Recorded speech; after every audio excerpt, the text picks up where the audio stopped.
era falta eliminatória. Agora não, agora perde 6 pontos. Entendeu? Então tudo que era eliminatória antes, na regra antiga, agora virou 6 pontos. Assim, passar em cima da faixa, era 3 pontos, agora virou 4 pontos. Quantos pontos que eu posso perder que eu passo, Fernando? Você pode perder até 10 pontos. Perdeu 10 pontos, está aprovado. Perdeu 11 pontos, você é reprovado.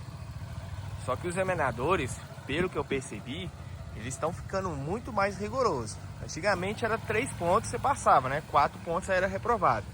Antes tinha muita reprovação com 4 pontos. Agora a maioria é com 11 pontos. Porque o examinador, ele viu o movimento irregular ali, aí ele lá e tirava 1 ou 2 pontos só. Agora ele conta os movimentos irregulares que o aluno deu. E tinha vez que ele dava um boi, agora eles não dão boi mais, eles tiram a pontuação. Vamos esperar arrancar na rampa aqui, ó.